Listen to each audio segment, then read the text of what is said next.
নেটোর শীর্ষ সম্মেলন শেষে জোটের বিশ্ব নেতাদের খোদাই করা রিভলভার এবং তাজা গুলি উপহার দিয়ে চমকে দিয়েছেন তুরস্কের প্রেসিডেন্ট রিসেপ তাইয়েপ এরদোয়ান।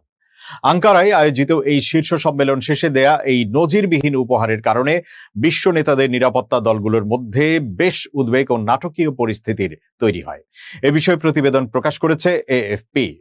যুক্তরাজ্যের প্রধানমন্ত্রী কিয়ার স্টারমার আঙ্কারা থেকে ফেরার ফ্লাইটে প্রথম এই অস্বাভাবিক উপহারের বিষয়টি উল্লেখ করেন। তিনি জানান, আঙ্কারায় 2 দিনের নেটো সম্মেলন শেষে বিদায় নেওয়ার সময় প্রেসিডেন্ট এরদোয়ান প্রত্যেক নেতার হাতে একটি লাল বাক্সে মোড়ানো কালো আস্তরণযুক্ত রিভলভার তুলে দেন, যেখানে প্রত্যেকের নাম খোদাই করা ছিল। অস্ত্রের সাথে উপহারের বাক্সে ছিল 6 রাউন্ড তাজা গুলি এবং একটি বিশেষ নোট, যার ফলে অস্ত্রগুলো রপ্তানি নিয়ন্ত্রণ আইনের আওতামুক্ত থাকবে। জোটের বিভিন্ন সদস্য দেশের কর্মকর্তারা এই উপহারকে অত্যন্ত বিস্ময়কর বলে অভিহিত করেছেন, যা পরবর্তীতে বিভিন্ন দেশের প্রতিনিধি ও নিরাপত্তা দলগুলোর মধ্যে এক পাগলাটে পরিস্থিতির জন্ম দেয়।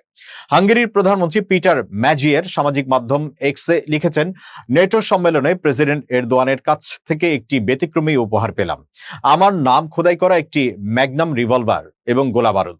বেলজিয়ামের প্রধানমন্ত্রী বার্ট ডি ওয়েবার অবশ্য বেলজিয়ামে বিমান অবতরণের পর এই উপহারের আসল রূপ সম্পর্কে জানতে পারেন। তার এক কর্মকর্তা বৃহস্পতিবার জানান, প্রধানমন্ত্রী অত্যন্ত বিস্মিত হন এবং তাৎক্ষণিকভাবে এটি বিমানবন্দর পুলিশের কাছে হস্তান্তর করেন, যেন প্রাসঙ্গিক প্রক্রিয়া মেনে অস্ত্রটি একটি নিরাপদ ভল্টে রাখা যায়। ডি ওয়েবারের নিরাপত্তা দল ব্রাসেলসে অবস্থানরত ইউরোপীয় ইউনিয়নের প্রধান উর্সুলা ফন ডার লায়েন এবং আন্তোনিও কস্তার রিভলভারগুলো গ্রহণ করে, জানিয়ে নিরাপত্তা ও প্রোটোকল সংক্রান্ত বেশ জটিলতা তৈরি হয়েছিল। ফন ডার লায়েনের মুখপাত্র জানান, তিনি উপহারের জন্য এরদোয়ানকে ধন্যবাদ জানিয়েছেন এবং অস্ত্রটির কার্যকারিতা নষ্ট করে এটি একটি সামরিক জাদুঘরে দান করা হবে। পোল্যান্ডের প্রেসিডেন্ট কারল নাভরকির কাছে পৌঁছানো রিভলভারটির ক্ষেত্রেও সর্বোচ্চ সতর্কতা অবলম্বন করা হয়েছে, কারণ 2022 সালের ডিসেম্বরের একটি ঘটনা এখনো সবার মনে দগদগে। সে সময় পোল্যান্ডের তৎকালীন পুলিশ প্রধান ইউক্রেন থেকে উপহার হিসেবে একটি অ্যান্টি ট্যাঙ্ক গ্রেনেড লঞ্চার নিয়ে এসেছিলেন, যা পরবর্তীতে তার কার্যালয়ে বিস্ফোরিত হয়ে তিনি নিজে আহত হন এবং ওয়ার্শ পুলিশ সদর দপ্তরের ব্যাপক ক্ষতি হয়। এবার নাভরকির এক সহকারী স্থানীয় একটি রেডিও স্টেশনকে রসিকতা করে বলেন, এটি নিশ্চিত যে এবার কেউ এটা দিয়ে গুলি চালাতে যাচ্ছে না। যুক্তরাজ্যের প্রধানমন্ত্রী কিয়ার স্টারমারের উপহার পাওয়া বন্দুকটির সঙ্গে একটি ক্লিন কিট এবং 500টি গুলি দেওয়া হয়েছিল বলে জানা গেছে। তবে আইনি জটিলতার কারণে তিনি সেটি দেশে নিয়ে যেতে পারেননি এবং নিষ্ক্রিয় করার জন্য আঙ্কারাতেই রেখে এসেছেন। অন্যদিকে নেদারল্যান্ডস ও সুইডেনের প্রধানমন্ত্রীর কার্যালয় জানিয়েছে, তাদের রিভলভারগুলো আপাতত আঙ্কারায় নিজ নিজ দূতাবাসে রাখা হয়েছে। ইতালির প্রধানমন্ত্রী জর্জিয়া মেলোনির রিভলভারটি ইতোমধ্যেই অন্যান্য রাষ্ট্রীয় উপহারের সাথে রোমের পালাজ্জো চিগিতে সংরক্ষণ করা হয়েছে। অন্যদিকে কানাডার প্রধানমন্ত্রী মার্ক কার্নি তার রিভলভারটি সাথে নিয়ে গেলেও গোলাবারুদ তুরস্কের মাটিতেই রেখে গেছেন বলে দেশটির কর্মকর্তারা নিশ্চিত করেছেন। তবে এর কোনো সুনির্দিষ্ট কারণ তারা জানাননি।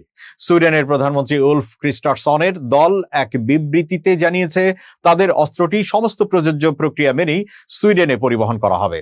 ইউক্রেন, ইরান এবং মার্কিন প্রেসিডেন্ট ডোনাল্ড ট্রাম্পের সাথে সম্পর্কের মতো গুরুত্বপূর্ণ বিষয়গুলো নিয়ে আয়োজিত এই শীর্ষ সম্মেলনে এমন উপহারের কারণে কূটনৈতিক ও নিরাপত্তা লজিস্টিক্সের বাইরেও এক বড় প্রশ্ন তৈরি হয়েছে।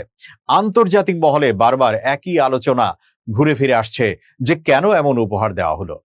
সাধারণ দ্বিপাক্ষিক বৈঠক বা শীর্ষ সম্মেলনে বিশ্ব নেতারা একে অপরকে বিভিন্ন জিনিস উপহার দিয়ে থাকেন, তবে সেসব ক্ষেত্রে সাধারণত এমন নজিরবিহীন নিরাপত্তা সতর্কতা বা ঝামেলার প্রয়োজন পড়ে না। এই বিষয়ে তুরস্কের প্রেসিডেন্ট কার্যালয়ের পক্ষ থেকে তাৎক্ষণিকভাবে কোনো মন্তব্য বা প্রতিক্রিয়া পাওয়া যায়নি। কূটনৈতিক মহলে এই উপহারের প্রতীকী অর্থ নিয়ে নানা আলোচনা চললেও কর্মকর্তারা বিষয়টিকে শুল্ক ও প্রোটোকলের আলোকেই দেখছেন। তবে বিশ্লেষকরা মনে করছেন, এই ঘটনার মাধ্যমে এরদোয়ান মূলত তুরস্কের শক্তিশালী অস্ত্র শিল্পকে বিশ্বমঞ্চে তুলে ধরেছেন।